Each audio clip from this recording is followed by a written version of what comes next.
Hello, Nigel with you, Nigel's Modelling Bench. Welcome along. And as you can hear in my voice, I've got a stinking cold again. Yes, it's going around Gloucester like wildfire, and I just seem to be getting it time and time again. So, yeah, lucky me. So I thought, Saturday morning, it's the 22nd of March 2024. I thought, what am I going to do today? And I suddenly remembered I talked about this the other night on the Moss live stream, Airfix and Chill. This model here was given to me by Copper State Models at Telford at Scale Model World to review, and I haven't done it, and we're now March and that was November, so I'm ever so sorry guys. 4 months I've had this and I haven't reviewed it. I had so much to do when I came back. I've got some other stuff here which I'm going to review as well. I completely forgotten I had it. I put it all away in a box for future reference or future getting out and reviewing if you like, and completely forgot I had it, so I'm very, very sorry. So what do we have here? This is a 1/35th scale British motorcycle TR Model H. Now it's called a TR Model H. It's obviously a Triumph. It's a British motorcycle. They also do another one. They do a German one as well to go alongside it should you want to. So this would be for your World War I dioramas or your World War I model collection or whatever. But this is obviously a Triumph Model H. And if you look on Wikipedia, you will see that this vehicle, this motorcycle, was manufactured between 1915 and 1923. It had a 550 single-cylinder four-stroke engine. Now, I've got a Harley Davidson, which I believe is about 875, is it cc? I can't remember now. And that produces about 51 horsepower, which for 875 is ridiculous, ridiculously low. If it was Japanese, it would be probably over 100. It would be over 100. This is a 550 single, and it produced a massive neck-breaking 4 horsepower. 4 horsepower from 550 cc's. So you can see how much we've come on in a few years. So yeah, manufactured from 1915 to 1923. So perfect for your World War I period dioramas or whatever. It's a 3D printed model, and it's made by a company called Copper State Models. Now, if you haven't heard of Copper State Models, go back and look in my channel, in my history. You will see that way back when it first came out, I built the Lanchester armoured car, which was beautiful. I also bought their aftermarket photo etch set for that. And then since then, I've reviewed the Copper State Models Caudron, the biplane from World War I. And I've also done a Austro-Hungarian armoured car, which looks like a bloody something from Dick Dastardly. It's absolutely gorgeous, and I really must get it on the bench and build it at some point. But anyway, Copper State Models, they mainly do, well, they do World War I stuff. They mainly do aircraft and armoured vehicles, and they have a few resin figures thrown in as well. I would suggest that when you see something from Copper State Models that you like, you buy it, because they do discontinue stuff as well as bring in new stuff. The models themselves are absolutely stunning. The plastic is a joy to work with. The instructions are some of the best in the industry, if not the best. They are just absolutely stunning all round, and I love them. And yes, Copper State Models, if you're watching this and you want to send me some more stuff for review, I will happily review it, and I'll review it within a day of receiving it, I promise. I love Copper State Models. They're absolutely brilliant. So this is, as I say, this is the British motorcycle TR Model H. So what do we have in the box? We have, it's all 3D printed, as I say, and it's got a total of 6 parts and a decal sheet. But don't let the tiny part count put you off, because the detail is absolutely stunning. So you can see here we have a single sort of A5 sheet of instructions. So across the top here we've got our parts. So we've got here, we've got the rear wheel and the chain assembly. We've got the engine, exhaust and mainframe, fuel tank. Here we've got the seat. We've got the stand. These are the handlebars. And here's the front wheel with the front forks and everything. So you can see it's just a very simple build. A couple of drops of super glue. You have it built in 10 minutes, I expect. And then obviously you've got a decal sheet as well, which is absolutely tiny. So going through. So we have here, the first step is we're going to add the seat to the actual mainframe fuel tank engine assembly, which is there. It looks like it has like a wedge bit going in there. And then here, this is a decal. So this is just, they're using this opportunity to show us the position where this decal goes, number 4. Okay, so you can see this is like in a a sort of iPhone shape, a rectangle with rounded corners, which they tried to license, didn't they? And then here you can see this is a square. So that's the difference. When I first looked at this, I was a bit confused how part 4 could be, interpreted as that. So here we're adding part 1 to the back of the frame. So that's our main rear end. So you can see they're showing us the location points and putting a red ring around them so you can see where everything has to join. So it's all going to be quite obvious when it all goes together. Then we're adding the front. Okay, so we've got the front forks and the wheel assembly going in. Then we're going to drop on the handlebars. Again, you can see they've got the location points. And then we're adding the stand. And that is it. We're done. So we have basically 6 parts and a lot of detail painting to do. I don't know how you would go around painting this. I'm guessing possibly give it a coat of black and then a gloss coat and then, brush paint from there on in. Because it's tiny. It's a 1/35 scale motorbike. It's not going to be the biggest thing in the world. So we've got marking options. We've got 4 options. Right, so you can see we've got option A here. And they've all got the little saddlebag on the back. I was wondering if that was like a medical or something. But you can see here we've got the number plate on the back, the number plate on the front. These two don't actually have the front number plate. It looks like they don't have a rear number plate either because they're not calling up a decal for the back end. So this is saying signals. I'm assuming this is perhaps something military. I don't know. I'm sure somebody will tell us in the comments because they will know. This one here and that one there both have the number plates. I'd have to do some research, but to see that number there, that is like a standard British number plate from the early days. That there, I'm not sure what it is, whether it's a sort of military number plate or something or what, I don't know. But these two, as you can see, have signals on the side. You have 2 different types, 2 different fonts of signal. You've got decal number 5, decal number 9. But basically, painting wise, they're all the same. You've got black wheels, black frame. Your tyres are going to be that lovely World War I sort of sail colour, light grey mix. Brown leather for the seat and the little satchel there. And then we've got the aluminium casings of the engine. You've got the silver paint, silver metallic grey paint, whatever it is, on the actual fuel tank. And then we've got some brass parts down here. There's no strict colour call outs, it's just showing you the colours. I can assure you when you look at copper slate models normally, they are fantastic with their colour call outs and everything. So if you are interested in getting one of these, it's available from Hannants in the UK. Well, it will be available from Hannants in the UK. It's currently not available yet. So you can go in there, stick it in your cart and save 10% because Hannants do that on pretty much everything before it comes into stock. They put minus 10% if you reserve it now. So there we go. And also, I'm just looking now to my computer screen. There are some lovely photographs on Wikipedia of these motorcycles, although they do look to be restored. So be a little bit careful. So let's have a look at what we've got in the box. I'm going to pour these out rather than fumble them and risk breaking anything. So we've got a little decal sheet here. So we'll have a look at this first. So sorry you're going to have to watch me open these bags. But, what I could do is get them all out and have them ready, I suppose. I could turn the camera off. There we go. If the decal sheet would come out, it would be nice. There we go. So we have a little protective sheet on there, and you can see we have, it's printed by Cartograph, so they're going to be no trouble at all. And you can see we've got the flashes for the sides of the tank. For some reason we have this one here has a cutout in it. I don't know why, but they all have the what will depict a Triumph badge, but they won't actually say Triumph. We've got our number plates here for the back end, and then we got our number plates here for the other various versions. Signals, number plates, signals. There we go. Okay, so very, very simple there.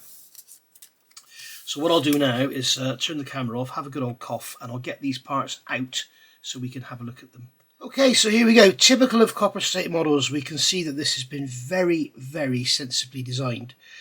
We have some very fine spokes here which will over time just collapse if they were there expected to support the weight of the model.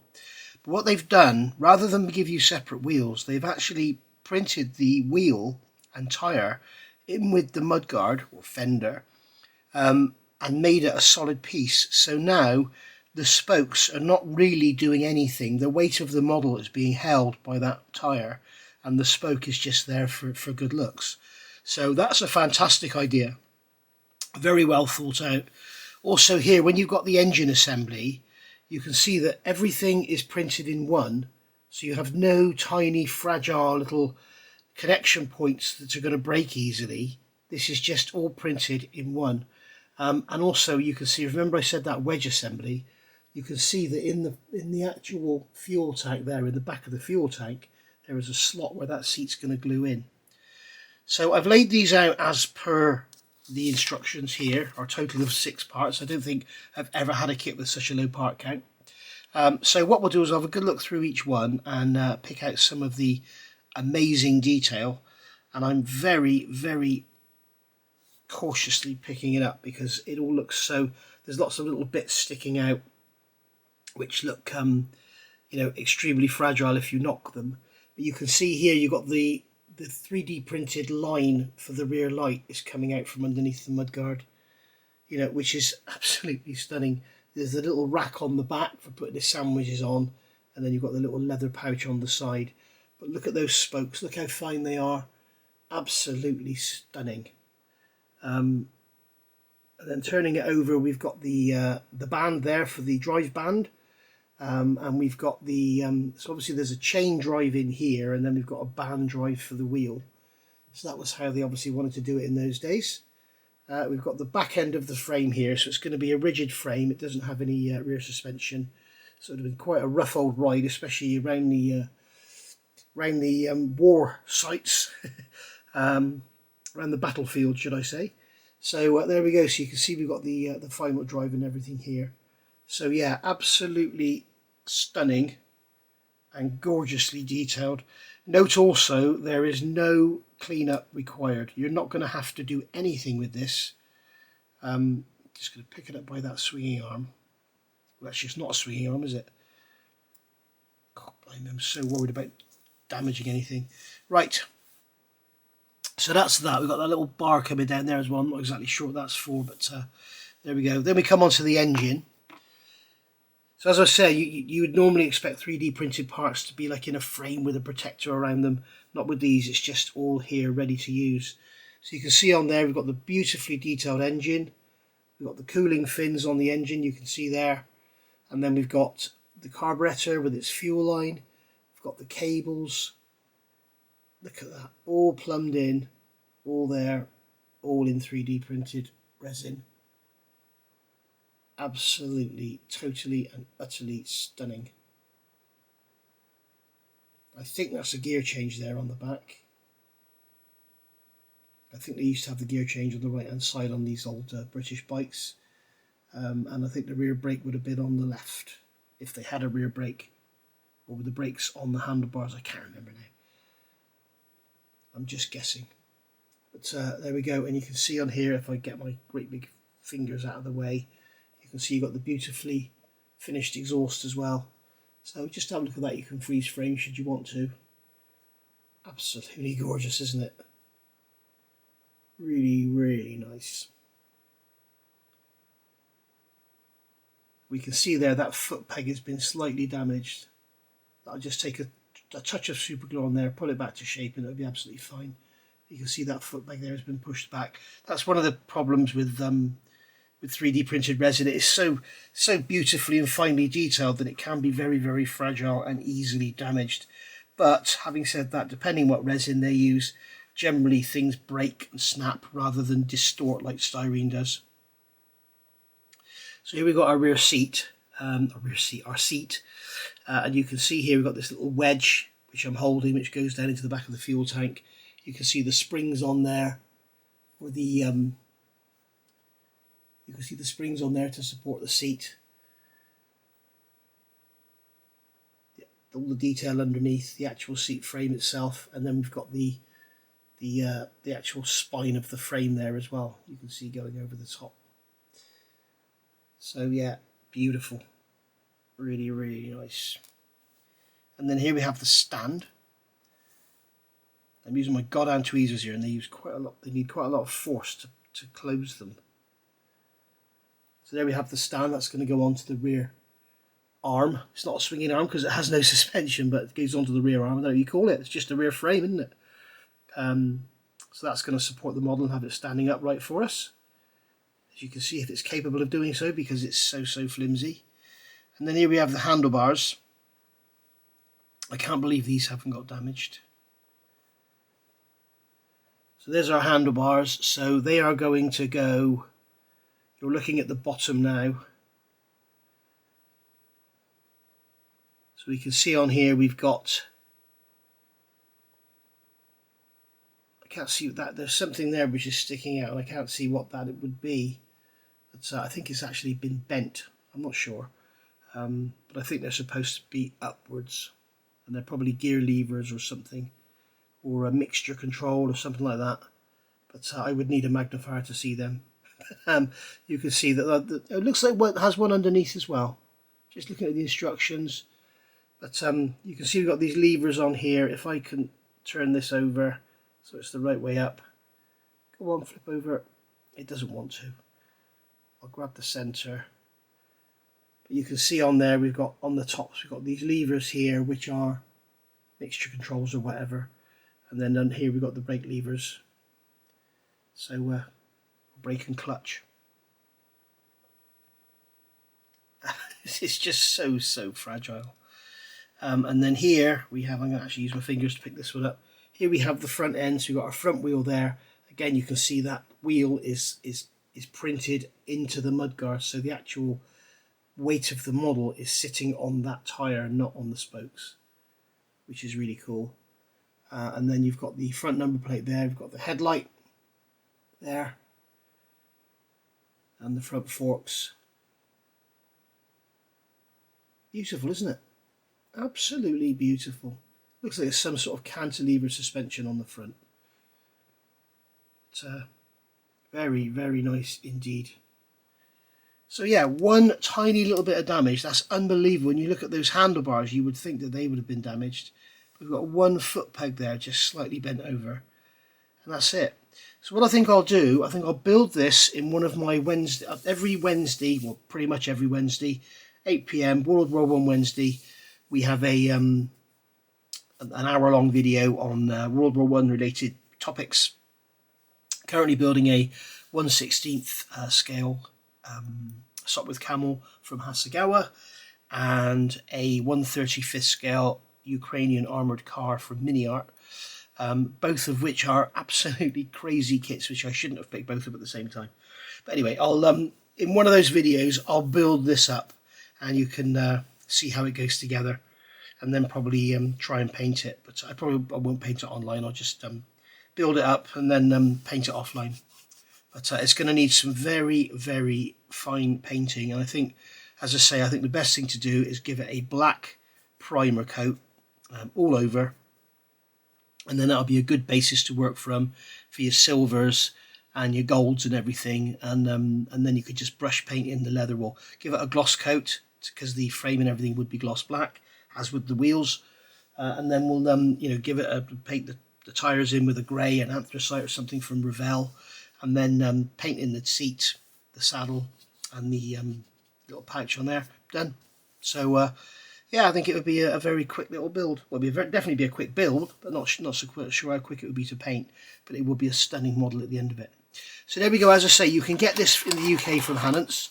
British Motorcycle TR Model H B35001, and as I say, not available yet as of today, 22nd of March 2025, but you can go and pre-order it from there. And the beauty of Hannants is you can go over there, you can set up an account, and you can add it to your cart, and it will go into your pre-order cart, okay, or your back order cart, should I say. And it sits there, you get 10% off, and then as soon as it comes on stock, Hannants will email you and tell you that an item of yours has come into stock, and they will put it straight into your cart for you. If you don't want it, you can bin it off. So that's the beauty of it. You're not committing to anything.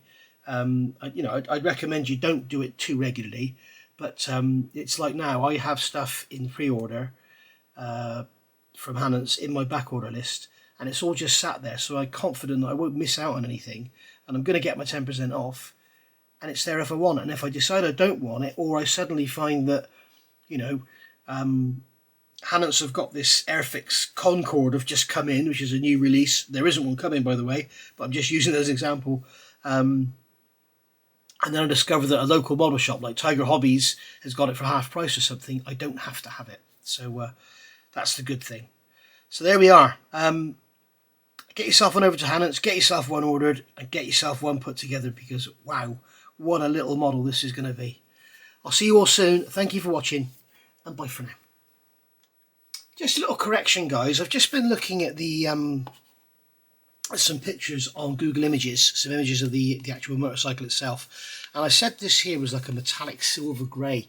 It looks actually to be more like this XF76, this grey-green for the Imperial Japanese Navy, perhaps even a little bit lighter, perhaps put a bit of XF19, a little light grey in there, just to grey in it and lighten it down a bit. But that seems to be the colour. Frames look to be gloss black on all of them. Frames, front forks and everything. Same with the wheels, they seem to be gloss black. Tyres, they appear to be sort of normal tyres, but obviously the images I'm looking at now, they're all sort of modern tyres, so they're going to be black rubber, whereas in World War One, around that period, tyres were a sort of lighter grey. Some were even like a buff colour almost. But that appears to be, you can make your own mind up on that one. Exhaust is obviously going to be, painted, rusty, whatever you want to do with it. The actual crankcase is aluminium. The actual cylinder is going to be painted black. As I say, frame, wheels, all black. And then you've got the seat, and the sachet at the back is going to be leather. The mudguards on this model here are shown black, but some of them appear to have like a British Racing green colour. So it could be that Triumph offered you two different colours on that. But Google Images is your friend. If you put in British motorcycle Triumph Model H, or just Triumph Model H, Google Images, you will find lots and lots of images on there, which will be a great help. But be careful of restorations. Just be careful. You may have somebody that's, built one of these to do a classic bike run or something, and they have to have a speedo fitted, or they have to have something fitted to the back end, a different light or something, but to meet regulations to enter that event. So just be careful of stuff like that. But there we go. Go get yourself one and enjoy.